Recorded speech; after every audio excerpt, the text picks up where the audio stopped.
Well, thank you very much. It's an honor to have President Zelenskyy of Ukraine, and we've been working very hard, very close. So we've actually known each other for a long time. We've been dealing with each other for a long time and very well. We had a little negotiation spat, but that worked out great. I think for both countries, I think for the world, actually, beyond both countries. And we have something that is a very fair deal. And we look forward to getting in and digging and working and getting some of the rare earth. But it means we're going to be inside, and it's a big commitment from the United States, and we appreciate working with you very much.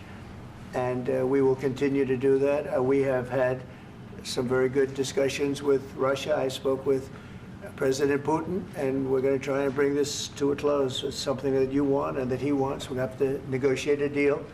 But we've started the confines of a deal, and I think something can happen. The big thing is the number of soldiers, mostly at this point, but soldiers being killed. You're losing thousands of soldiers. So on both sides, we're losing a lot of soldiers, and we want to see it stop. And we want to see the money get put to different kinds of use, like rebuilding. And we're going to be working very hard. But we've had a lot of very good conversations. I will say until we came along, the Biden administration didn't speak to Russia whatsoever. They didn't speak to anybody. They just allowed this to continue.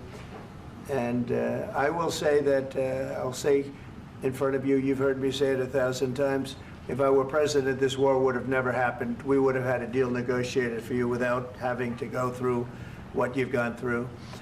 But your soldiers have been unbelievably brave. We've given them great equipment, but somebody has to use the equipment. They've been unbelievably brave, and we give them great credit. This was supposed to be over very quickly, and here we are 3 years later. So I give tremendous credit to your generals and your soldiers and yourself in the sense that it's been very hard fighting, very tough fighting. They're great fighters. And you have to be very proud of them from that standpoint. But now we want to get it over with.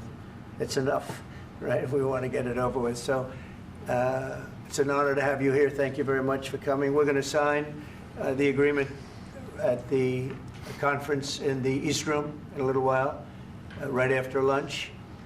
And we'll be having lunch together. We're also discussing some other things. And we appreciate everybody being here. It's somewhat of an exciting moment, but the really exciting moment is when they stop the shooting and we end up with a deal. And I think we're fairly close to getting that, and an honor to have you. And please, if you'd like to say something. Yeah, thank you so much, Mr. President. Thank you for invitation. And really, I hope that this first document, will be first step to real security guarantees for Ukraine, our people, our children. I really count on it. And of course, we count that America will not stop support. Really, for us, it's very important to support and to continue it. I want to discuss it with details further during our conversation, and of course, the infrastructure or security guarantees. Because for today, I understand what Europe is ready to do. And of course, I want to discuss with you what United States will be ready to do. And I really count on your strong position to stop Putin. And you said that enough with the war. I think that is very important, Ben, to say these words to Putin at the very beginning of war, because he is a killer and terrorist. But I hope that together we can stop him. But for us, it's very important to, to save our country, our values, our freedom and democracy, and of course, no compromises with the killer about our territories, but it will be later. And of course, what I wanted, we spoke about it by phone with you, about the drones production. We have very good drones production. I think the best one in the world for today because of the war. Yes, and of course, we need very much the air defense. You have the best air defense in the world, and really you helped us under attacks of Russians, and I want to speak how we can exchange the licenses. We're open to share the licenses of all our drones with you, of course, with the United States, and we need licenses for quick production of air defense. Even after the war, we need our nation to be calm, that we are secure. So that's why we need this air shield. And of course, about this I want to speak about the contingents. I think that France and UK already spoke to you, and we know that Europe is ready, but without the United States, they will not be ready to be as strong as we need. And the last point, last not least, about exchange, about our people and children. And you know that these crazy Russians, that they stolen 20,000 of children, Ukrainian children. They changed their names, they changed their families, relatives, and now they're in Russia. We want to bring them back, and really, it's a big dream, task, and goal for me, and our warriors. By the way, Mr. President, we exchanged, released more than 4,000 warriors from Russian prison, but there are thousands more in the prison. I wanted to share with you some images. How it's. Can I now? Yeah, please. One minute. Just you to understand in what circumstances, in what situation they are, and what the attitude of Russia to our prisoners. That guys, just you before and after. And you see before and after, just you to understand. Now thousands of such guys, ladies and men, there, and that, so they don't eat, they beat them, and they, they do a lot of bad things. So out of, even during the war, there are rules. Everybody knows there are rules during the war. So these guys, they don't have any rules. You see that 50, 60 kilograms left, and a lot of such things. And I didn't want to show you what the changes with images of children, because I will just share with you. And I mean, it's looking tragic. Yeah, that's tough stuff. Yeah, I wanted very much to give you, and you see. Yeah. This is pastor, by the way. They stolen pastors because it's not Russian church. They stolen pastors and moved pastors to the prison. At the end of last year, we brought 3 pastors, and we could exchange them. And this is pastor, you see. Yeah, that's tough. Yeah, so I mean, this I wanted to show you, and this. So thank you very much. We want to get that ended, right? Yeah, of course. We And want. I think we will. And We have to, of course. do you have any questions, please? Mr. President, thank you, Mr. President. With how much money is the U.S. going to put into the fund that is being created today, and how does this provide long-term security for Ukraine? Well, we don't know exactly how much, because we're going to be putting some money in a fund that we're going to get from the raw earth that we're going to be taking and sharing in terms of revenue. So it's going to be a lot of money will be made from the sale and from the use of raw earth. And as you know, our country doesn't have much raw earth. We have a lot of oil and gas, but we don't have a lot of the raw earth. And what we do have is protected by the environmentalists, but that can be unprotected. But still, it's not very much. They have among the best in the world in terms of raw earth. So we're going to be using that, using it for all of the things we do, including AI, and including weapons and the military, and it's really going to very much satisfy our needs. So it's something that just worked out really well. We have a lot of oil, and we have a lot of gas, we have a lot, but we don't have raw earth. So this has just about every component of the raw earth that we need for computers, for all of the things we do. This puts us in great shape. And on long-term security for Ukraine, how does this provide it? I think they're going to have great luck. I think once we make the agreement, that's going to be 95% of it. They're not going to go back to fighting. I've spoken with President Putin, and I feel very strong. I've known him for a long time, and I feel very strongly that they're very serious about it, and we'll make a deal. And when the deal is made, I don't think, we talk about security. Everyone's talking about the other day, all they talked about was security. I said, let me make the deal first. I have to make the deal first. I don't worry about security right now. We have to have a deal, because right now, last week, 2,000 soldiers died on both sides. 2,000. And they're losing 1,000, 2,000, 3,000 a week. So as we sit here and we talk, people are getting shot and dying on the battlefield. And, you know, they're not American soldiers, but they're Russian soldiers and they're Ukrainian soldiers, and we want to be able to stop it. And we want to be able also to spend money on other things. We don't want to, this is a tremendous amount of money. And what the Biden administration did was terrible. They were giving money, but he had no security on the money. Europe, as you know, gave much less money, but they had security. It was in the form of a loan. They get their money back, and we didn't. And now, at least we're protected because the American taxpayer has to be protected too. But this is an incredible agreement for Ukraine because we have a big investment in their country now, and what they have, very few people have. And we're able to really go forward with very, very high-tech things and many other things, including weaponry that we're going to use in many locations, but that we need for our country. Mr. President, This allows us to do that. will you continue Sorry. sending military aid? Yes, go ahead, please. If I can just, yes. In the document, there is one of the very important points.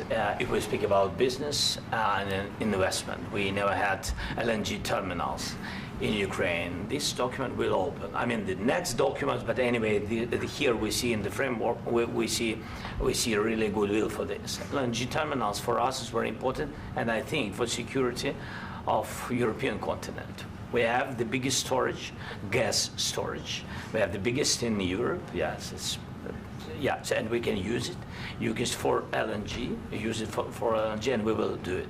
And really, we can help Europe because Europe really helped. President Trump said that they made less support, but they are our friends, and they are our very supportive partners. They really gave a lot, Mr. President. They did. They gave a lot, but they gave much less. No. Much less. No. No. No. Okay. Okay.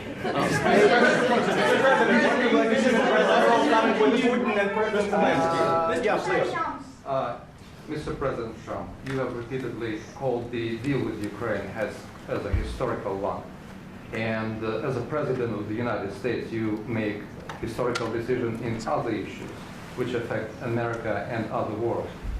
So what place in the world history do you want to take?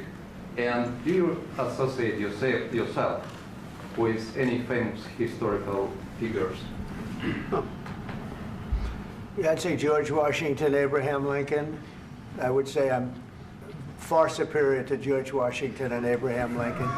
Now, you know I'm only kidding, right? Because when I say that, the fake news is going to go wild. They're going to say he considers himself to be better than Washington. But you never know. You never know. I don't compare myself to anybody. I'm here to do a job. We've had a great 35 days or whatever it might be, a month, a little more than a month. We've accomplished tremendous amounts. Not only this would be a very great achievement if we could get the war stopped and get them back to normalization. I think that's going to happen. We've had very good talks on both sides, as you know. But I think we've done a very good job, just generally. If you look at all of the things we've done in 30 days, they're saying there's never been a opening for a president. The first month, there's never been a first month like we've had.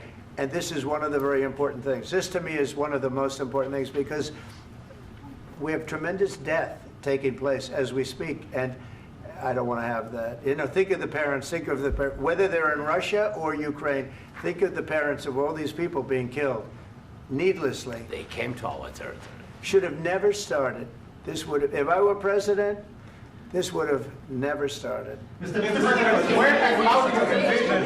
Mr. President, will you continue sending military aid to Ukraine after the U.S. signs this agreement with Ukraine? Yeah, we're going to be continuing. To President Zelenskyy, do you feel like the U.S. is on your side? That President Trump is on your side at this moment?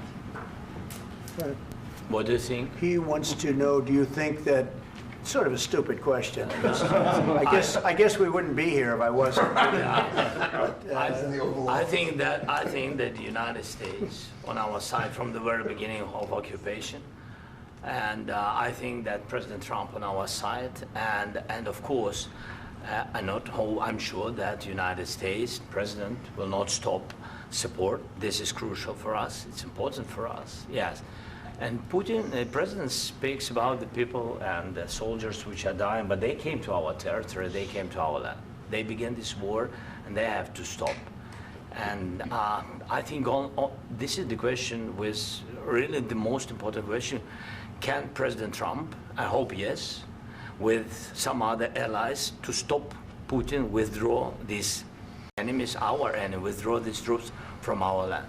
And I think that you asked about the history, I think that if President, or when, he will stop Putin, if President Trump will bring peace to our country, I think he will be on this wall in time. We've had very, very good talks. What about military aid to Ukraine? President Zelenskyy just said that there will be no compromises with Vladimir Putin. I just wanted to ask both of you, firstly, are there compromises that you think that President Zelenskyy is going to have to make? And President Zelenskyy, is there anything that you might be thinking that you may be able to offer or bring to the table, for example, elections? Thank you. I think you're going to have to always make compromises. You can't do any deals without compromises. So certainly he's going to have to make some compromises, but hopefully they won't be as big as some people think you're going to have to make. That's all. That's all we can do. I'm here as an arbitrator, as a mediator to a certain extent between two parties that have been very hostile, to put it mildly. They've been very hostile. There's been a vicious war. There's been a vicious war. You know, it's a very level battlefield, and those bullets go out, and as I've said many times, we were talking about it with Pete, many times the only thing stopping those bullets is a human body. And in the case we're talking about, generally young human bodies are stopping a lot of bullets. It's dead level. That's why it's great farmland. It's great land. It's great farmland, but there's very little protection against the bullets that are being, and other things that are being shot. So all I can do is see if I can get everybody at the table and get an agreement. And I think we're going to end up with an agreement. Otherwise, I wouldn't probably be even here today. Mr. President, I've got two questions for you. You think ultimately your legacy will be the peacemaker and not the president that led this country into another war and ended foreign wars? And I've got a question. I hope it will. I mean, I hope I'm going to be remembered as a peacemaker. This would be a great thing if we could do this. I'm doing this to save lives more than anything else. Second is to save a lot of money, but I consider that to be far less important. So I hope I'm going to, thank you, Brian, for that question. It was a nice question. I hope I'll be known and recognized as a peacemaker. This would be a great thing to solve. This is a very dangerous situation. You know, this could lead to a third world war. This was headed in the wrong direction. If this election were lost, if we didn't win this election, and we won it by a lot, that was a mandate. We won every swing state. We won the popular vote by millions and millions of votes. We won everything. The districts, you look at the areas of red, take a look at a map. This was a big mandate, and this was one of the things. I said, we're going to get this thing settled. If we didn't win, I think this could have very well ended up in a third world war, and that would not have been a good situation. What was your second question? And my second question for President Zelenskyy, why don't you wear a suit? You're at the highest, why don't you wear a suit? You're at the highest level in this country's office, and you refuse to wear a suit. Just want to see if do you own a suit? Yeah, problems. A lot of Americans have problems with you not Really? respecting the dignity of this office. I will wear a costume after this war will finish. Okay. Yes, maybe one. Maybe something like this? Something like yours. Yes, sir. Yes. That'd be great. Maybe something better. I don't know. We will see. Maybe something cheaper than. Yeah. Thank you. Thank you. President Trump. Thank you, President Trump. You said yesterday that you have. Are you going to send more arms to Ukraine in case there's no peace? Yeah, we're going to have arms to Ukraine, yeah, sure. Hopefully I won't have to send very much, because hopefully we're going to have it finished. We're looking forward to finishing this quickly. We're not looking forward to sending a lot of arms. We're looking forward to getting the war finished so we can do other things. But we very much appreciate the agreement, because we needed what they had, and we're treating, you know, our country is now treated fairly. Biden didn't do that. He didn't know what the hell he was doing. This should have never happened. This should have never started. But, you know, sure, the answer is yes, but hopefully we won't have to send much, because I'm looking forward to getting it done quickly, very quickly. Does that mean you'll provide security guarantees, Mr. President? I don't want to talk about security yet, because I want to get the deal done. You know, you fall into the same trap like everybody else. A million times you say it over and over. I want to get the deal done. Security is so easy. That's about 2% of the problem. I'm not worried about security. I'm worried about getting the deal done. The security is the easy part. Security is very nice. Everybody stopped shooting. And now will Europe put people there? I know France is going to. I know the UK is going to. I know other countries are going to, and they happen to be right next door. We haven't committed, but we could conceivably. You know, we have security in a different form. We'll have workers there digging, taking the raw earth so that we can create a lot of great product in this country. So in that sense, you have something, but we haven't determined that yet. I will say, in speaking to France and in speaking to, and they were here, as you know, last week and just the other day, they have committed to a lot of security. I don't think you're going to need much security. I think once this deal gets done, it's over. Russia's not going to want to go back, and nobody's going to want to go back. When this deal ends, I really believe this deal is going to be over. Question? Yeah, please go ahead. Thank you. Go ahead. Thank you, sir. Yeah. Mr. President, thank you. You had Mr. Macron and Keir Starmer at the White House this past week, both of whom praised your courage and conviction to lead the pathway towards peace. Yes. Part of that involved, though, re-engaging Russia in diplomatic relations, something that previous leaders lacked the conviction to do so. What gave you the moral courage and conviction to step forward and lead that? Well, I love this guy. Who are you with? One American News, sir. Well, that's why I like him. One American News does a great job. I like the question. I think it's a very good question. It's a pathway to peace. It's a pathway to getting something solved. And I feel that as the head of this country, I have an obligation to do that. Plus, you know, we're very much involved. We got involved. It's too bad we got involved, because there should have been no involvement, because there should have been no war. And there shouldn't have been October 7th. That would have never happened. As you know, Iran was broke. They had no money to give to Hezbollah. They had no money to give to Hamas. They were stone cold broke. And then under Biden, they became rich as hell. They went from no money to $300 billion in a period of 4 years. And they gave a lot of that money away, and you see what happened. And that's a real mess also that we hope to be able to solve. But no, I appreciate your question very much. I feel I have an obligation to try and do something to stop the death. If I can answer, yes, if I can answer, Please, sorry, go ahead. please. And I do like your clothing, by the way. Yeah, really? Even though I think he's a great guy, by the way. But I don't know if you two like each other. But you know what? I think he's dressed. I like this guy. I think he's dressed beautiful. So I have more serious things than answer on such Yeah, question. sure, I will answer on more serious That's a good question if statement. I can. That's good. Yeah. So please, about security guarantees and about just ceasefire. We can't just speak about ceasefire and speak and speak. It will not work. Just ceasefire will never work, because I'm like the president. I have this experience, and not only me. Ukraine before my presidency, from the 2014, Putin broken 25 times. 25 times he broken his own signature. 25 times he broken ceasefire. But he never broke to me. He never broke to me. No, you were the president. You were the president during. He never broke to me. In 2016, you've been the president, Mr. President. You've been the president, but he had, of course, not with you, but he had during those periods. He had conversations with our side, and we had Normandy format. You know, the France, Germany, Ukraine, and Russia, and he broken 25 times. That's why we will never accept just ceasefire. It will not work without security guarantees. Security guarantees, maybe President is right about this document and other, but this document is not enough. Strong army is enough, because his soldiers afraid, Putin's soldiers afraid of our soldiers when we're strong enough. If we are not strong enough, if we are empty, if our storage is empty, we can't defend our land. Today, you know, he knows that we have all the world knows that we have meeting, yes? Why he's using ballistic? Putin today using ballistic on our hospitals, schools, and etc. Ballistic. So he knows that we are here and that President Trump is really have goodwill to stop this war. And you hear now the president. So why he's using? So he doesn't want to stop. He doesn't want. But I hope that we will do it. Really, we'll do it. Security. When we speak about security guarantees, when the Europeans are ready for contingents, they need USA backstop.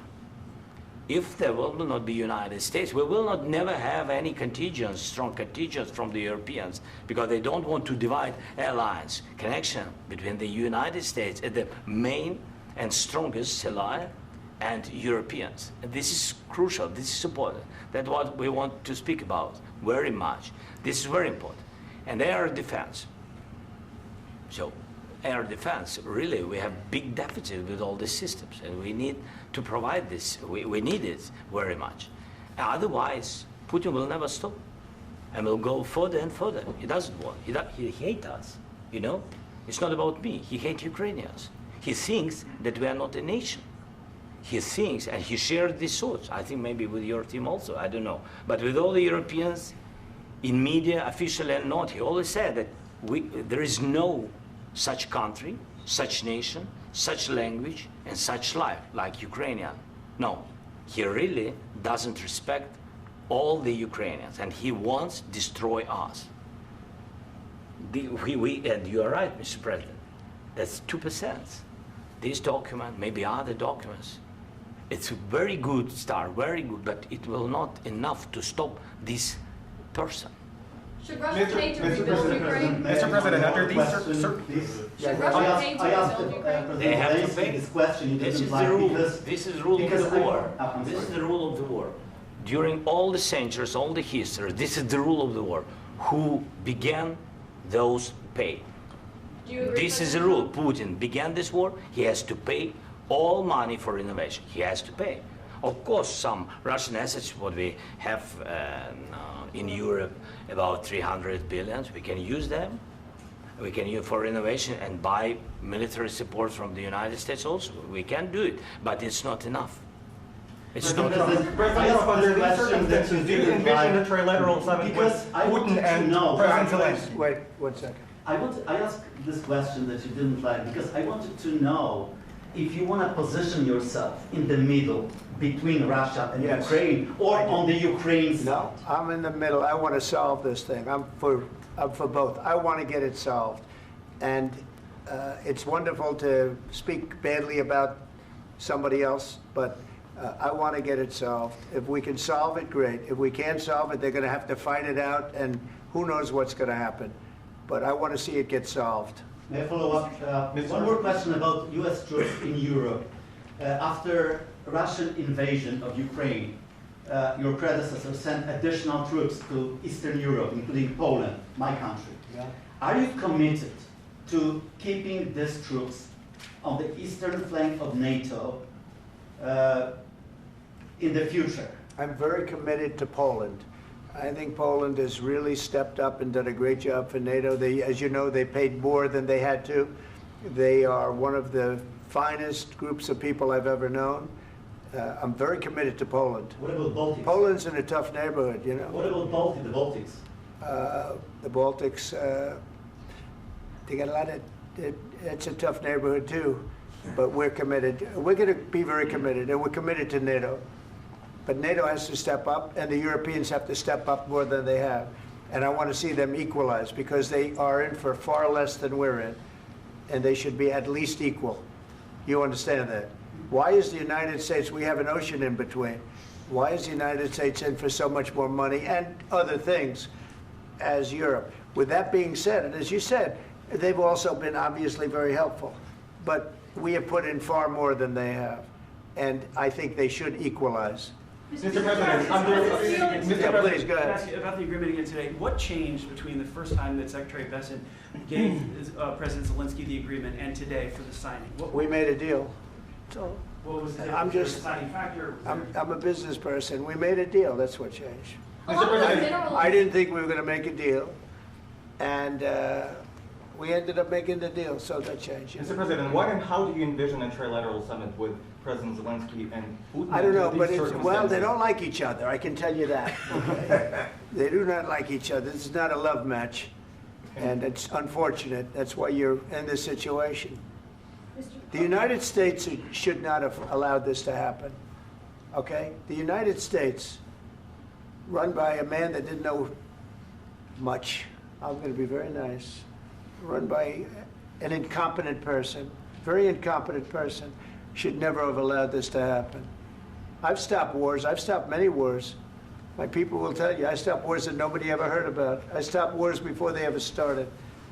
You can look at some of, I could give you a lot of nations that would tell you right now they were probably going to war. I could tell you right now there's a nation thinking about going to war on something that nobody in this room has ever even heard about. Two smaller nations, but big, still big.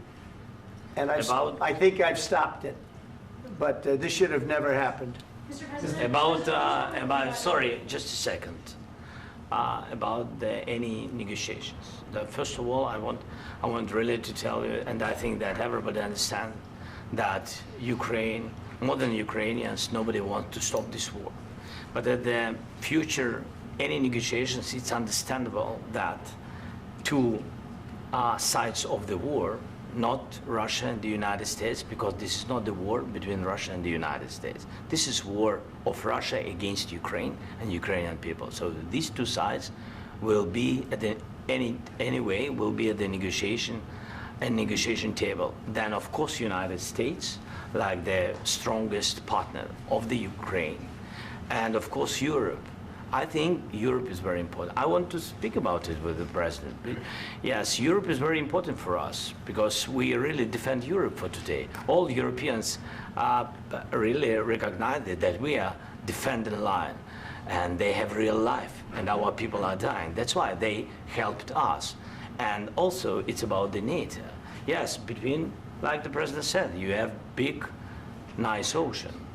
Yes, between us. But if we will not stay, Russia will go further to Baltics and to Poland, by the way. But first to the Baltics. It's understandable for them because they've been in the USSR. You know, they've been one of the republics of the USSR, and Putin wants to bring them back to his empire. It's a fact. And when he will go there, if we will not stay, you will fight. Your American soldiers, it doesn't matter, do you have ocean or not, your soldiers will fight.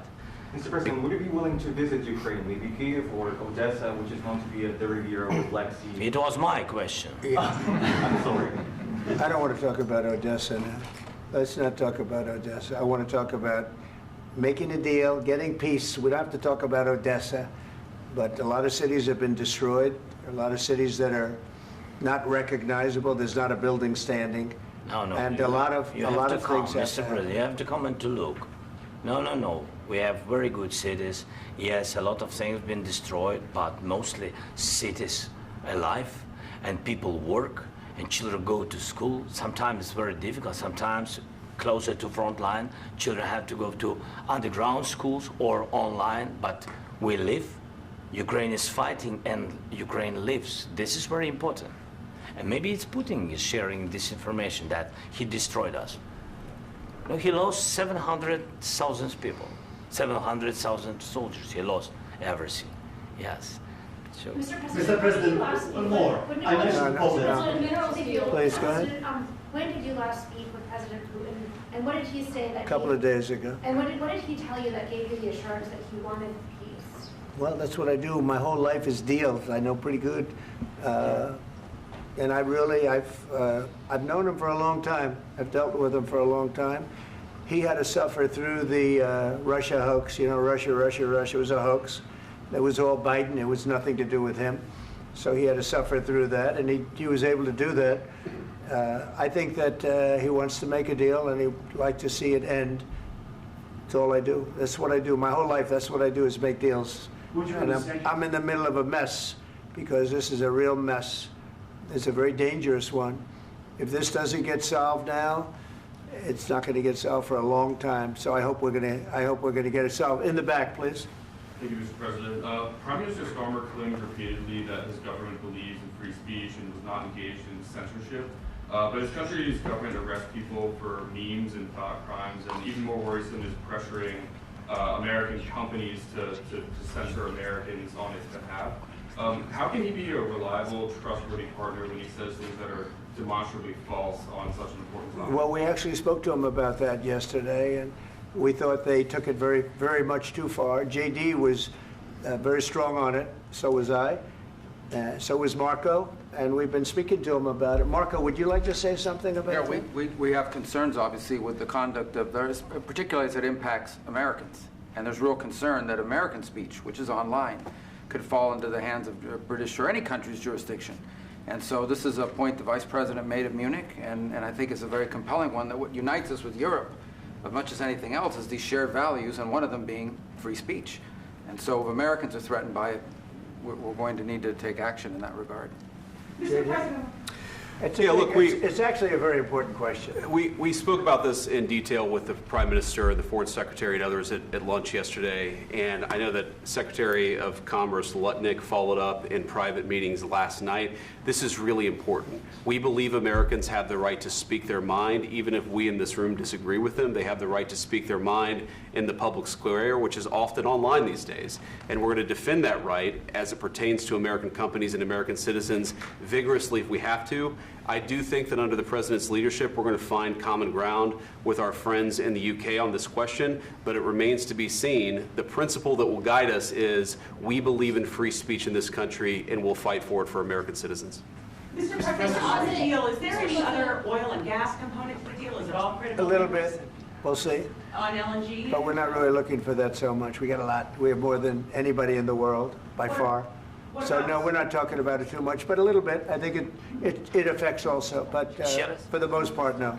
And sir, is there any agreement from Ukraine to purchase U.S. LNG as part of the deal, or is that on the table at all? No, we don't need that. Mr. President, I just wanted to ask you about, you just mentioned that you'd spoken to Vladimir Putin a couple of days ago. Just to be clear, that's a new call, not the one that you... I've spoken to him on numerous occasions. Okay, and how was the latest call?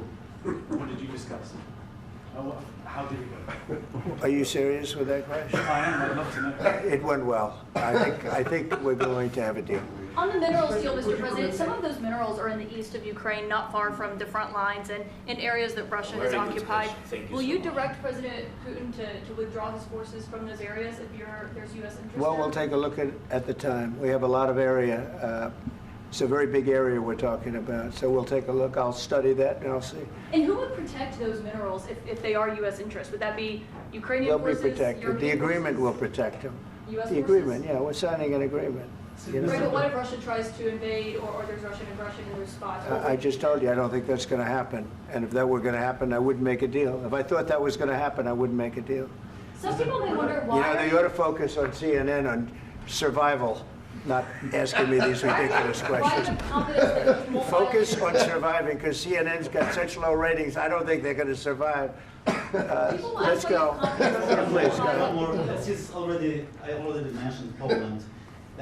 Poland was under Russian control for decades after the Second World War. When I was a kid, I looked at the United States not only as a most powerful country, richest country in the world, the country that has great music, great movies, great muscle cars, but also as a force for good. And now I'm talking with my friends in Poland, and they are worried that you align yourself too much with Putin. What's your message for them? Well, if I didn't align myself with both of them, you'd never have a deal.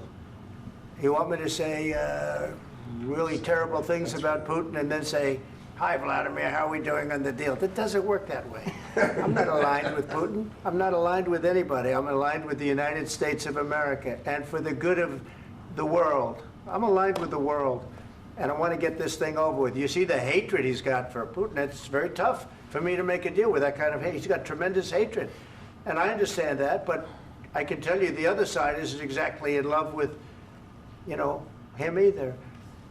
So it's not a question of alignment. I'm aligned with the world. I want to get the thing set. I'm aligned with Europe. I want to see if we can get this thing done. You want me to be tough? I could be tougher than any human being you've ever seen. I'd be so tough. But you're never going to get a deal that way, so that's the way it goes. All right, one more question. Hey, I want to respond to this. So look, for 4 years in the United States of America, we had a president who stood up at press conferences and talked tough about Vladimir Putin, and then Putin invaded Ukraine and destroyed a significant chunk of the country. The path to peace and the path to prosperity is maybe engaging in diplomacy. We tried the pathway of Joe Biden of thumping our chest and pretending that the President of the United States' words mattered more than the President of the United States' actions. What makes America a good country is America engaging in diplomacy. That's what President Trump is doing. Can I ask you? Sure. Yeah? Yeah. Okay. So he occupied it, our parts, big parts of Ukraine, part of East and Crimea. So he occupied it on 2014. So during a lot of years, so I'm not speaking about just Biden, but those time was Obama, then President Obama, then President Trump, then President Biden, now President Trump, and God bless, now President Trump will stop him. But during 2014, nobody stopped him. He just occupied and took. He killed people. You know what the contact line? 2015. 2014 2014. and 2014. 2014. Yeah. So I was not here. Yeah, but that's exactly right. Yes, but during 2014 till 2022, yeah, the situation the same. The people are been dying on the contact line. Nobody stopped him.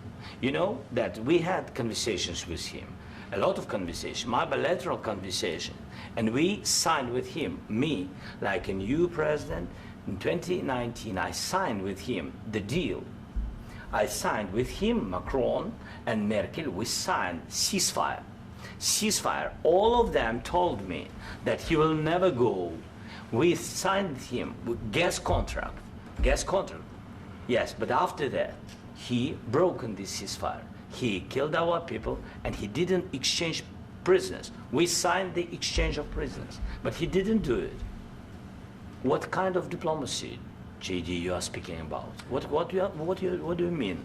I'm talking about the kind of diplomacy that's going to end the destruction of your country. Yes, but if you Mr. President, with respect, I think it's disrespectful for you to come into the Oval Office and try to litigate this in front of the American media. Right now, you guys are going around and forcing conscripts to the front lines because you have manpower problems. You should be thanking the President for trying to bring an end to this conflict. Have you ever been to Ukraine that you say what problems we have? I have been to. Count once. I've actually watched and seen the stories, and I know what happens is you bring them on a propaganda tour, Mr. President. Do you disagree that you've had problems bringing people into your military? We have problems. And do you think that it's respectful to come to the Oval Office of the United States of America and attack the administration that is trying to prevent the destruction of your country?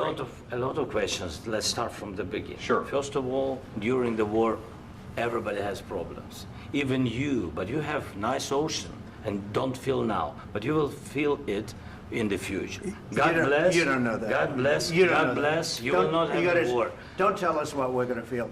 We're trying to solve a problem. Don't tell us what we're going to feel. I'm not telling you. Because I'm you're in no answering on this position to question. dictate that. That's Remember exactly what this. you're doing. You're in no position to dictate what we're going to feel. You We're going to feel very you will good. Feel influence. We're going to feel very I'm good and telling very you, strong. You will feel influence. You're right now not in a very good position. You've allowed yourself to be in a very bad position, and he happens to be right about it. From the very beginning of the war. You're not in a good position. You don't have the cards. cards right now. With us, you start having not playing cards. cards. Right now, you don't. I'm You're playing serious, cards. Mr. President. You're I'm playing very cards. serious. You're gambling I'm with the president lives in of war. millions of people. You think You're you- gambling with World War III. what you're You're speaking gambling about? with What you're World speaking War about? III. And You- what you're doing is very disrespectful to the country, this country. That's with back all to respect to you. your Far country. more than a lot of people said very they respect. should have. Have you said thank you once? This A lot entire of meeting? times. No, in this Even entire meeting, today. have you said thank Even you? today. You went to Pennsylvania and campaigned for the opposition in October. Offer some words of appreciation for the United States what of you're speaking America about. and the president who's trying to save your country. Please, you think that if you will speak very loudly about the war, you He's can... not speaking loudly. He's not Yeah. speaking loudly. Your country's Can I- in big can I- trouble. Can I Wait a answer? minute. No, Can you've I done a lot answer? of talking. Your country is in big trouble. I know. You're not I winning. know. You're not winning this. You have a damn good chance of coming out okay because of us. Mr. President, we are staying in our country, staying strong from the very beginning of the war. We've been alone, and we are thankful. I said thanks You haven't in been this alone. cabinet, You and haven't not been only alone. in this cabinet. We gave you, through I this said thank stupid you. president, $350 billion. You voted We gave for you your military president. equipment, You and you voted men for are your brave, president. but they had to use our military. What about West? If you didn't have You our invited military me- equipment, You invited if me you to didn't speak. have our military equipment, this war would have been over in 2 weeks. In 3 okay? days, I heard it from Putin. In 3 days, this is something Maybe new. less. In 2 weeks, of course, yes. It's going to be a very hard thing to do business like this. I Again, tell you. just say thank you. I said a lot of times thank you to American people. Accept that there are disagreements, and let's go litigate those disagreements rather than trying to fight it out in the American media when you're wrong. We know that you're wrong. For the American people to see what's going on. I understand, sir. I think it's I very understand. important. That's why I kept this going so long. You have to be thankful. You don't have the I'm cards. thankful. You're buried there. Your people are dying. tell you You're again, running I low know. on soldiers. Don't- Listen, don't, please, you're running Mr. low on President. soldiers. It would be a damn good thing. Mr. And then President. then you tell us, I don't want a ceasefire. I don't want a ceasefire. I want to go and I want this. Look, if you could get a ceasefire right now, I tell you, you take it so the bullets stop flying and your men stop getting killed. Of course, we want to stop the war. But you're I saying said- you don't want a ceasefire. But I said to you, I want a ceasefire. with guarantees. Because you'll get a ceasefire faster than an agreement. Ask our people about ceasefire, what they think. That wasn't it doesn't with matter me. for you what That what wasn't this with me. means. It That was wasn't with you. a guy named Biden who was not a smart person. This That is was your- with, this that was is with your Obama. president. It was your president. Excuse me. That was with Obama, who gave you sheets, and I gave you javelins. Yes. I gave you the javelins to take out all those tanks. Obama gave you sheets. In fact, the statement is Obama gave sheets and Trump gave javelins. You got to be more thankful, because let me tell you, you don't have the cards. With us, you have the cards. But without us, you don't have any cards. One more question to Mr. Vice President. I'm sorry. It's going to be a tough deal to make, Um, because the attitudes have to change. What if Russia breaks ceasefire? What if Russia breaks peace talks? What do we do then? I understand that it's a heated conversation right now. What are you but saying? what She's if asking, Russia- what if if Russia Putin breaks the ceasefire? for the What if anything? What if a bomb drops on your head right now? But they have Okay? broken What if they ceasefire broke it? many I don't know. They broke it with Biden because Biden, they didn't respect him. They didn't respect Obama. They respect me. Let me tell you, Putin went through a hell of a lot with me. He went through a phony witch hunt where they used him and Russia. Russia. You ever hear of that deal? That was a phony Hunter Biden, Joe Biden scam. Hillary Clinton, Shifty Adam Schiff. It was a Democrat scam. And he had to go through that. And he did go through it. We didn't end up in a war. And he went through it. He was accused of all that stuff. He had nothing to do with it. It came out of Hunter Biden's bathroom. It came out of Hunter Biden's bedroom. It was disgusting. And then they said, oh, the laptop from hell was made by Russia. The 51 agents. The whole thing was a scam. And he had to put up with that. He was being accused of all that stuff. All I can say is this. He might have broken deals with Obama and Bush, and he might have broken them with Biden. He did, maybe. Maybe he didn't. I don't know what happened. But he didn't break them with me. He wants to make a deal. I don't know if you can make a deal. The problem is, I've empowered you to be a tough guy. And I don't think you'd be a tough guy without the United States. And your people are very brave. But you're either going to make a deal or we're out. And if we're out, you'll fight it out. I don't think it's going to be pretty, but you'll fight it out. But you don't have the cards. But once we sign that deal, you're in a much better position. But you're not acting at all thankful. And that's not a nice thing. I'll be honest, that's not a nice thing. All right, I think we've seen enough. What do you think? Huh? This is going to be great television, I will say that. All right. We'll see what we can do about putting it together. Thanks. And I need the back of the We'll see, I don't know. All right, guys, come on. Wait. Hey, come on, let's go. Guys, come on, let's move.